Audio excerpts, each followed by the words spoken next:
Animal tissue जंतु ऊतक। तो जंतु ऊतक का हम लोग देख रहे हैं। तो जंतु ऊतक जो है कहाँ पाई जाती है। कह रहा है ये कि जंतुओं के शरीर में पाए जाने ऊतकों को हम निम्न श्रेणियों में बांट सकते हैं। जंतु एनिमल टिश्यू में पहला टिश्यू होता है उपकला ऊतक, इपिथेलियल टिश्यू। पहला क्या है, ये उपकला ऊतक है। कह रहा है ये ऊतक जंतु की बाहरी, भीतरी या स्वतंत्र सतहों पर पाए जाते हैं। इसमें रुधिर कोशिकाओं का अभाव होता है। इसमें क्या कह रहा है कि रुधिर कोशिकाओं का अभाव होता है, जिसके कारण इस ऊतक की कोशिकाओं का पोषण विसरण के माध्यम से लसिका द्वारा होता है।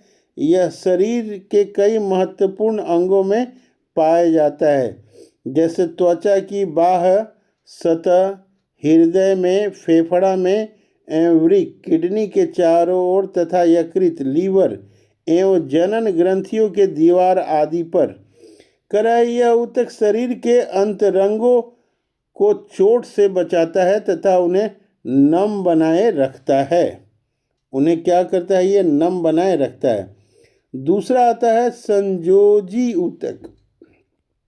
संयोजी ऊतक को हम लोग कहते हैं कनेक्टिव टिश्यू। इसको क्या कहते हैं, कनेक्टिव टिश्यू। कह रहा है कि यह ऊतक शरीर के सभी अन्य ऊतकों एवं अंगों को आपस में जोड़ने का कार्य करता है। तरल संयोजी ऊतक जैसे कि रक्त एवं लसिका संवहन के कार्य में सहायक होता है। यह ऊतक शरीर के तापक्रम को नियंत्रित करता है तथा मृत कोशिकाओं को नष्ट करके मृत ऊतकों एवं कोशिकाओं की पूर्ति करता है।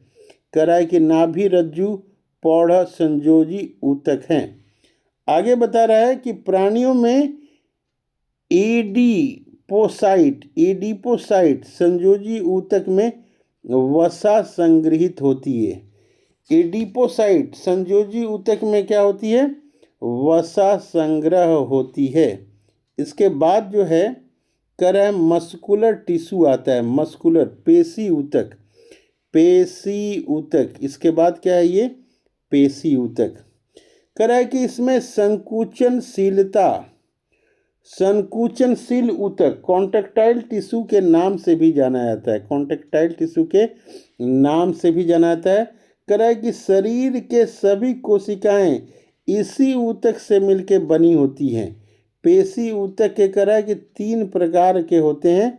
कह रहा है कि अरेखित अनस्ट्रिप्ड, और दूसरा बता रहा है कि रेखित स्ट्रिप्ड, और तीसरा जो बता रहा है ये कह रहा है कार्डिक होती हैं। तीसरा क्या होती हैं, ये कार्डिक होती हैं, हृदय पेशी होती हैं, कार्डिक।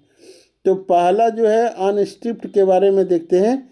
कह रहा है कि पेशी ऊतक उन अंगों की दीवारों पर पाया जाता है जो अनैच्छिक रूप से गति करते हैं। अनैच्छिक हमारी इच्छा के विरुद्ध भी, जैसे आहार नाल, मलाशय, मूत्राशय, रक्त वाहिनियाँ। अरेखित पेशियाँ उन सभी अंगों की गति को नियंत्रित करती है जो स्वमेव गति करते हैं, अपने आप करते हैं। अब दूसरा बता रही है रेखित स्ट्रिप्ड। कह रहा है कि ये पेशियाँ जो है शरीर के उन भागों में पाई जाती है जो इच्छानुसार गति करते हैं। प्रायः इन पेशियों कि एक या दोनों सिरे रूपांतरित होकर टेंडन के रूप में अस्थियों से जुड़े होते हैं। अब फिर जो है कार्डिक ये आया, कार्डिक के बारे में देखते हैं। कार्डिक के बारे में क्या कर रहा है, कार्डिक हृदय पेशी के बारे में ये बता रहा है। हृदय पेशी, कार्डिक मसल। कह रहा है कि ये पेशियाँ केवल हृदय की दीवारों में पाई जाती है। हृदय की गति इन्हीं पेशियों के कारण होती है जो बिना रुके जीवन पर्यंत गति करती हैं। संरचना की दृष्टि से यह रेखित पेशी ऊतकों से मिलती जुलती हैं।